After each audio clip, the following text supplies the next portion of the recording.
Deogracias Mutombo, ancien gouverneur de la Banque centrale du Congo, et Albert Yuma, ancien président du conseil d'administration de la Gécamine, sont accusés des détournements de plus de 25 millions de dollars américains. Ils sont même interdits de quitter le pays jusqu'à nouvel ordre, annonce faite par la Cour des comptes. Pénurie du carburant, les litres d'essence revient désormais à 3 225 000 francs dans l'ouest du pays et 3 970 francs dans le nord. Tambola, Solola, Oyeba, c'est l'intitulé d'une campagne de sensibilisation médiatique lancée ce mardi par l'UNPC Kinshasa. C'est à la chaîne nationale que l'opération a débuté ce jour. Voilà tout pour les titres. Bonsoir à tous. La Cour des comptes accuse plusieurs personnalités, dont Deogracias Mutombo, ancien gouverneur de la Banque centrale du Congo, et Albert Yuma, ancien président du conseil d'administration de la Gécamine, des détournements de plus de 25 millions de dollars américains. Jimmy Munganga, premier président de la Cour des comptes, l'a relevé lundi 23 octobre. Ces derniers sont interdits de quitter le pays jusqu'à nouvel ordre.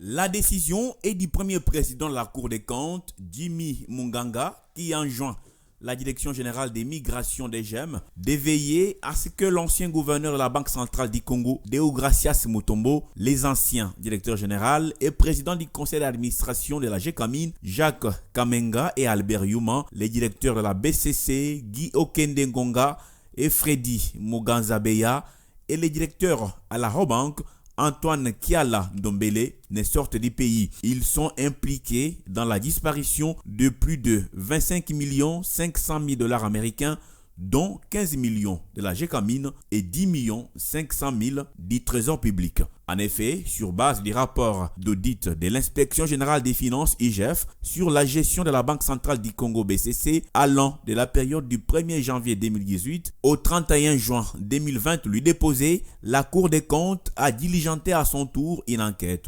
Le procureur général près de cette cour a traduit devant la Chambre des disciplines budgétaires financières l'ancien gouverneur de la BCC, Deogracias Mutombo. D'après le premier président de la Cour des comptes, l'instruction menée par le magistrat instructeur a révélé des faits particulièrement graves dont, entre autres, des fautes de gestion ayant occasionné des détournements des montants précités au préjudice de la Gécamine et du Trésor public. L'instruction menée à la Cour des comptes démontre, selon Jimmy Munganga, que les personnes citées si haut sont impliquées dans cette disparition des fonds et c'est ce qui a motivé cette décision de restriction de leur mouvement en attendant que les dossiers soient clos.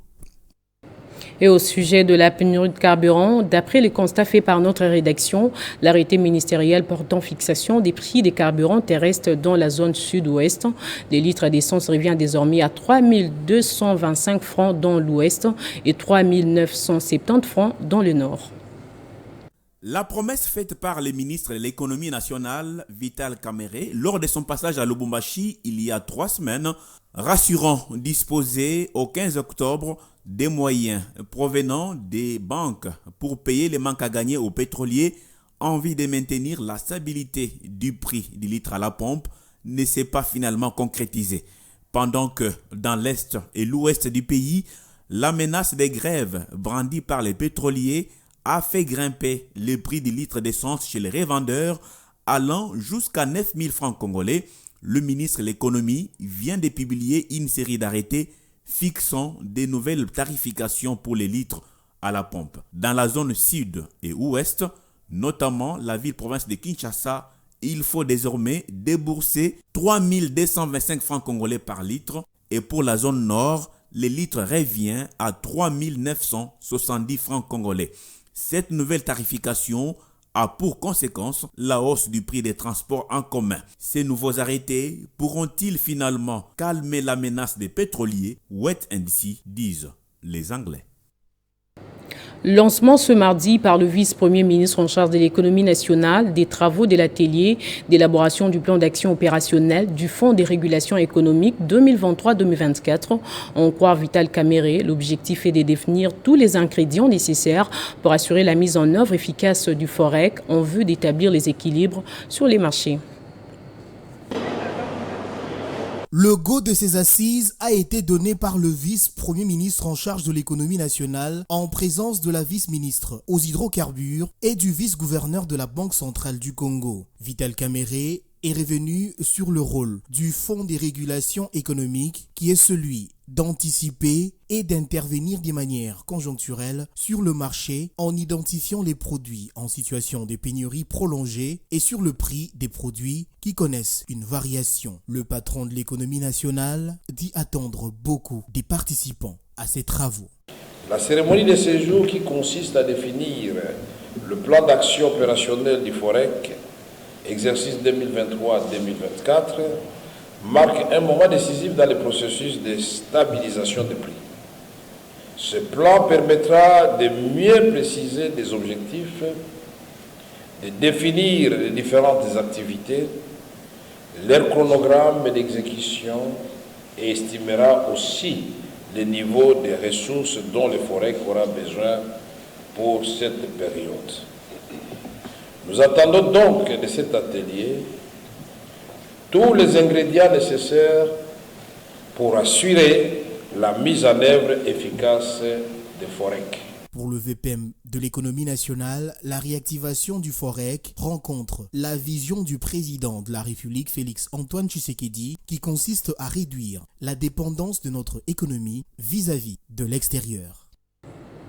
Le comité de l'Union nationale de la presse du Congo, UNPC section de Kinshasa, que dirige Jean-Marie Kassamba, a visité ce mardi 24 octobre la rédaction de la radio-télévision nationale congolaise RTNC dans le cadre d'une opération d'itinérance médiatique dénommée Tambola Solola Oyeba. C'est la rédaction de la RTNC qui a reçu les lancements de l'opération Tombola Solola Oyeba, une série d'itinérances et visites guidées à impact administratif, technique et social visible consistant à la socialisation de tous les membres quant aux diverses étapes, péripéties et pertinences liées à la tenue à Kinshasa du congrès extraordinaire de l'UNPC. Cette visite avait aussi l'objectif de sensibiliser les journalistes de Kinshasa à respecter les prescrits du dernier communiqué de l'UNPC, martelant sur l'interdiction formelle de la campagne électorale précoce. D'abord, je tiens à remercier la haute direction de la RTNC qui a accueilli aujourd'hui le comité sectionnaire de l'UNPC Kinshasa. Comme vous le savez, nous sommes quasiment au grand complet ici. Et la direction nous a reçu ici, le directeur à côté de nous, pour recevoir pour la première fois la section de Kinshasa qui est venue faire l'économie des textes légaux et réglementaires qui aujourd'hui préside à la direction de la presse de notre pays.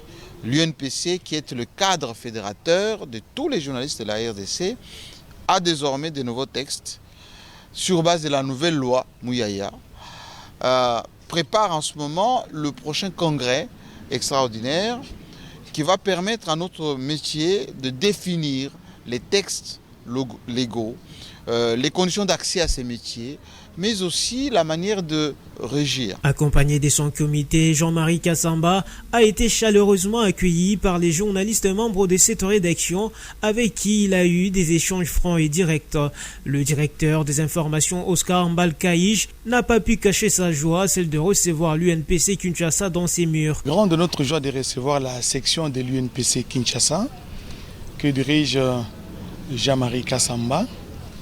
En fait, il nous a amené les textes légaux et réglementaires pour l'exercice de notre profession, n'est-ce pas? Nous-mêmes, nous avons assisté, nous avons pris part aux états généraux de la presse organisés au centre Nganda et à la remise justement de tous les outils qui sont sortis de ces états généraux à Béatrice Hôtel. Et notre travail, présentement, sera celui de vulgariser ces textes à la base. Selon les présidents JMK, cette tournée de rédaction des différents médias de Kinshasa qui va aller jusqu'au week-end prendra en compte toutes les entreprises de presse de toutes natures confondues, notamment audiovisuelles, presse écrite et médias en ligne. Il ne se passe pas un mois sans que les cadres et militants du parti politique Alliance pour les changements de Jean-Marc Abound ne dénoncent les attaques dont ils sont victimes après la condamnation à 7 ans de prison ferme de leur leader des partis serrés muselés, ce qui dénonce plusieurs femmes. À cet effet, les forces vives de la nation appellent à l'implication de la communauté internationale.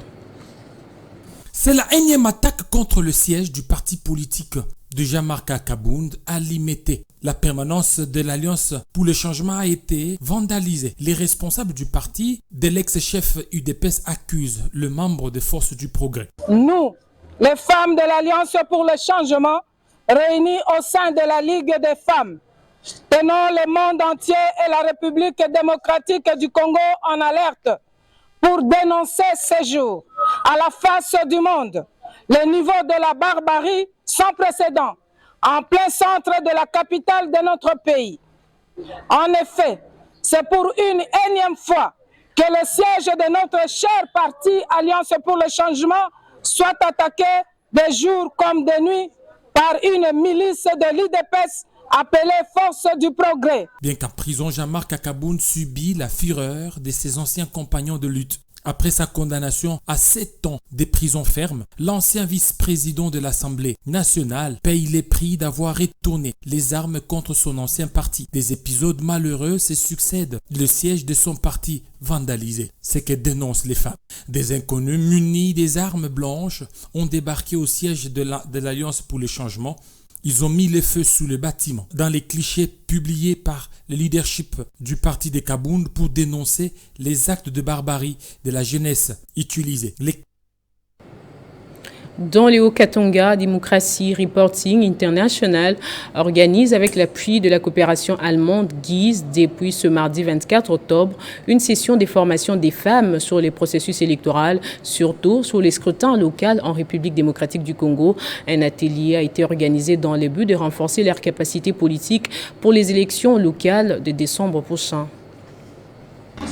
Durant 5 jours, les femmes candidates aux élections locales dans les provinces du Haut-Katanga et du Lualaba seront outillées en matière des droits électoraux, de la bonne campagne électorale et en leadership féminin. Nous voudrons que les femmes fassent une très bonne campagne, soient outillées par rapport à la législation relative au processus électoral.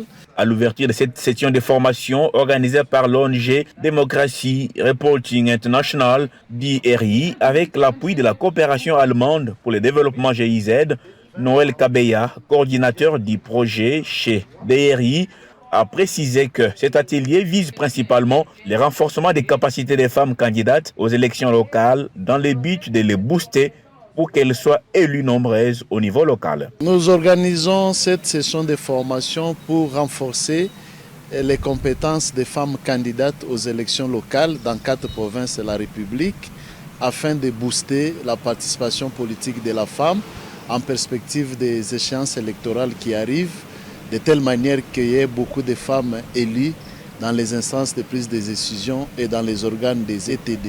Des formatrices expertes sur les questions politiques et communicationnelles vont entretenir ces femmes pour les rendre efficaces aux élections locales de décembre prochain. La société civile Force Vive de la République démocratique du Congo, en collaboration avec l'Église anglicane du Congo, avec l'accompagnement des Christians Haïdé, a organisé la table ronde des leaders de la société civile autour du processus électoral en cours en République démocratique du Congo, assise tenue dans la grande salle de la paroisse Notre-Dame des Fatima, dans la commune de la Gombe. C'est une table ronde pour les élections apaisées. La société civile Force Vive de la RDC, en collaboration avec l'Église anglicane du Congo, ont initié ces moments en vue de réfléchir sur les modalités pour une tenue du processus en toute quiétude. Après les discours protocolaires, place à l'ouverture du premier panel sur les diagnostics et analyses critiques du processus électoral afin de dénicher les bons signes et les signes d'inquiétude. Nous avons dit que nous devons travailler ensemble en tant que société civile, travailler ensemble et aussi travailler avec nos responsables, puisque nous voulons engager des dialogues entre nous et aussi nos responsables pour qu'on puisse résoudre les petits soucis qui existent. puisque les observer seulement, ça n'a pas de sens. Le deuxième panel était axé sur les causes, conséquences et pistes de solutions relatives aux violences électorales, thématique abordée par Carlos Mopili et Dieudonné Mouchagaloucha. J'ai abordé la question sur le mécanisme juridictionnel de répression de tout ce qui est délit de presse ou cyberdélit de presse, donc tout ce qui est discours ou propos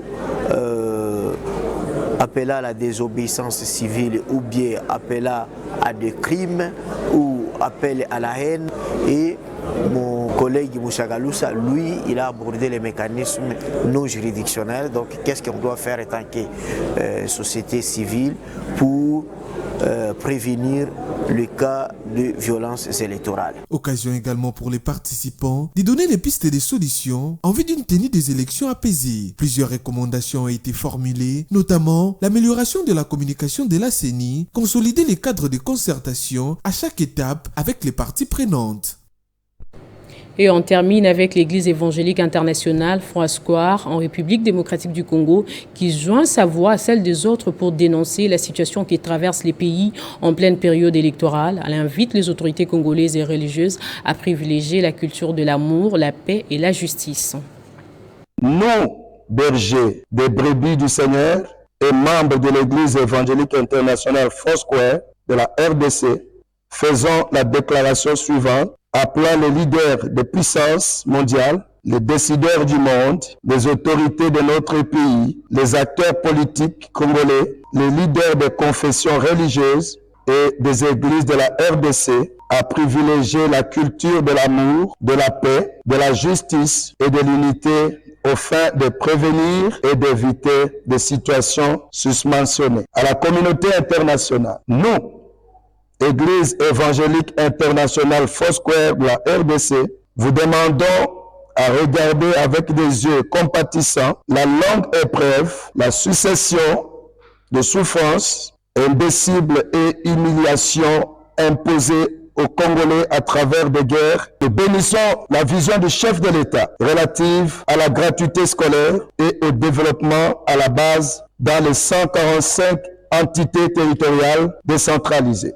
Aux dirigeants et décideurs de notre pays, nous, Église évangélique internationale Foursquare de la RDC, reconnaissons à sa juste valeur des efforts consentis du chef de l'État et du gouvernement visant la recherche de la paix, la restauration de l'autorité de l'État et la défense farouche de l'intégrité du territoire national, du népotisme et de la politique du ventre, de ne pas tergiverser lorsque les intérêts vitaux de la patrie sont menacés.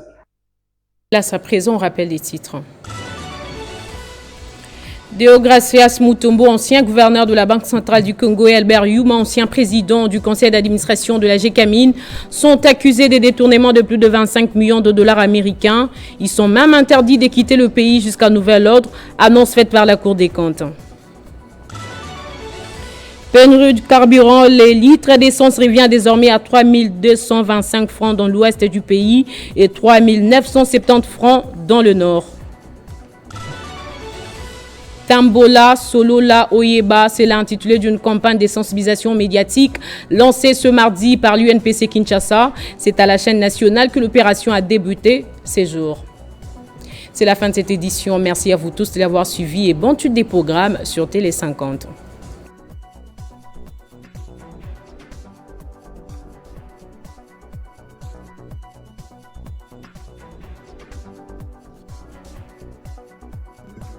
Retrouvez toute l'actualité en continu sur www.tele50.cd.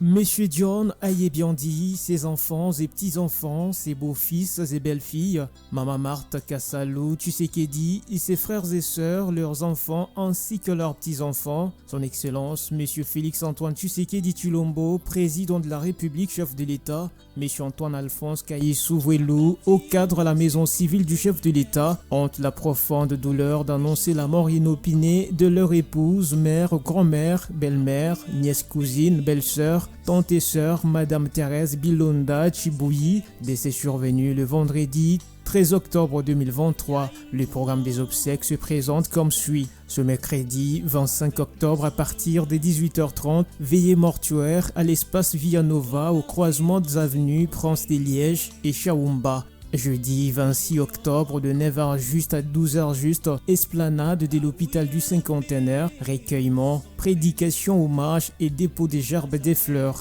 À 12h30, levée du corps et départ pour l'inhumation à la nécropole entre terre et ciel. À 15h, juste bain des consolations pour les officiels à l'espace Villanova, pour les familles sur la rue Kingabwa 75/77 à Ngiringiri. En attendant, les deuils s'y tiennent sur la rue Kingabwa 75/77, quartier Diomi, commune de Ngiringiri, direction Assosa, Katanga, référence paroisse Saint-Pie X. Ces communiqués tient lieu de faire part.